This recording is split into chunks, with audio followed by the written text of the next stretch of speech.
The ground burst open with a loud crack, and Kojo fell to his knees.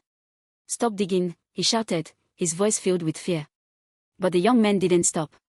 Their shovels hit the soil again and again, faster now, desperate. The whole village had gathered at the edge of the forest, watching in silence. "Dig deeper," one of them yelled. The chief stood still, his face hard like stone. He didn't move, but his eyes were fixed on the pit. A dark smell rose from the ground. Kojo shook his head. "You should have left it buried. You should have left it alone." One of the boys paused. "There's something here." The crowd stepped back. "Bring the lantern closer," another man shouted. The light revealed something wrapped in old cloth, tied tightly with a rope that had almost turned to dust. The moment the rope snapped, a cold wind swept through the forest. A woman screamed. "Close it back," Kojo yelled. "Close it now." But it was too late. The cloth slowly unraveled on its own. And then everything went silent. That was the beginning. If you enjoy powerful African stories like this, make sure you like this video, subscribe to the channel, and tell me in the comments where you're watching from. Now listen carefully, because this story only gets darker. The village of Ayamo had always been peaceful. People woke up early, worked together, and trusted one another. No one locked their doors. No one feared the night. But that peace was built on a lie. A lie buried deep in the forest.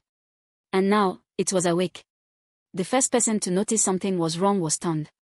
Tond was not the kind of man who feared anything. He was strong, loud, and always the first to face danger. That night, he was returning from the farm when he saw a figure standing in the middle of the road. "Who is there?" Tond called out. The figure didn't answer. Tond stepped closer. "If this is a joke, it's not funny." Still no response. As he got closer, the lantern light revealed the face. Tond froze. "Bola," he said slowly. Bola had been missing for 2 days. The whole village had searched for him. And now, here he was.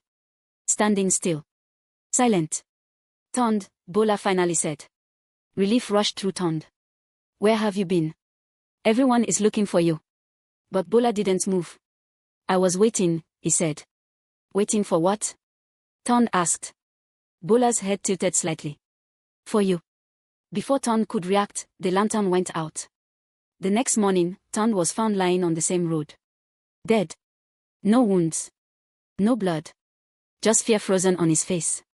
Panic spread through the village. "This is not normal," one woman cried. "It has started again," an old man said. The chief, Adisa, stood before the people. "Everyone calm down. We will handle this." But the fear didn't go away. Because deep down, they all remembered. Years ago, something terrible had happened. Something they had agreed never to speak about again. Zainab stood at the edge of the crowd, holding her younger brother's hand tightly. "What is going on?" she asked. Her brother looked up at her. "They are lying again." Zainab frowned.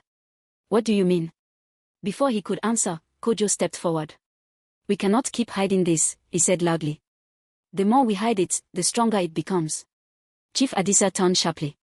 "Enough." "No," Kojo replied. "People are dying. The truth must come out." The crowd grew restless. Zainab stepped closer. "What truth?" Kojo looked at her, then at the rest of the villagers. "Years ago," he began, "this village made a terrible mistake." Silence fell. "There was a man named Iniola," Kojo continued. "He came from nowhere. No one knew his family. No one knew his past." "What did he do?"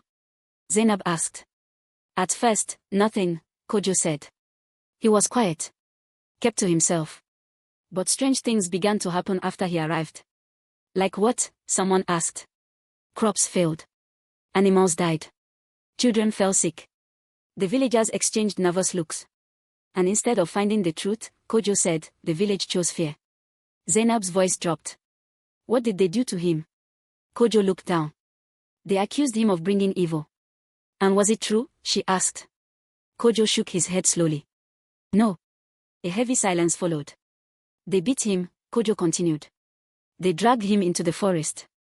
Zainab felt her heart pound. "And then?" "They buried him alive." Gasps filled the air. Zainab stepped back. "No, that's not possible." Kojo's eyes were filled with regret. "I was there. I saw it." Chief Adisa's voice cut through the silence. "That is enough." But Kojo didn't stop. As they covered him with soil, he spoke. Kojo said. What did he say? Zainab whispered. Kojo looked directly at her. He said the village would never know peace again. The wind picked up suddenly. And now, Kojo added, he has returned. That night, Zainab couldn't sleep. Every sound felt louder. Every shadow looked alive. Then she heard footsteps outside her house. Slow. Heavy. She sat up. Who is there? She called. No answer. The footsteps stopped. Then came a knock. Zainab stood slowly and walked to the door. Who is it? The voice answered. It's me, open the door. Zainab froze. She knew that voice. Bola, she said. But Bola was dead. Her hand trembled as she stepped back. This is not real, she whispered. The knock came again. Louder. Open the door. Zainab shook her head. Go away. Silence. Then suddenly, the door burst open. The lantern fell. Darkness filled the room. The next morning, Zainab was gone. The village was no longer in denial. Fear took over. This has to stop, one man shouted. We need to fix this, another cried. Kojo stepped forward again.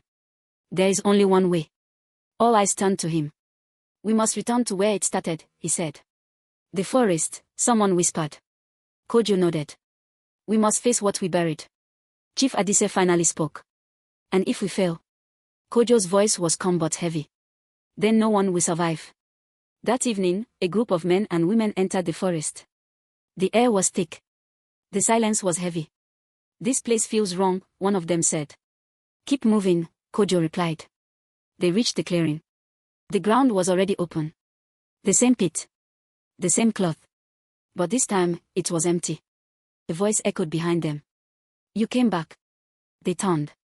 A figure stood at the edge of the clearing. Tall. Still. Watching. Kojo stepped forward. Iniola. The figure smiled. You remember my name? Kojo swallowed. We came to end this. Iniola's smile faded. You ended nothing, he said. You took everything from me. The wind grew stronger. We were afraid, Kojo said. And now? Iniola asked. Kojo didn't answer. Iniola's eyes darkened. Now you will feel what I felt. One by one, the villagers began to fall. No wounds.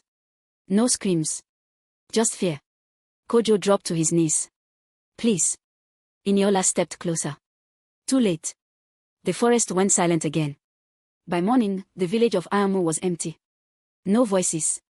No movement. Only abandoned houses and open doors. And deep in the forest, the ground was closed again. As if nothing had ever happened. If you made it this far, you already know this was not just a story, it's a warning. Some secrets are not meant to be buried. If you enjoyed this, don't forget to like the video, subscribe for more powerful stories, and drop a comment telling me your thoughts. Because the next story might be even darker.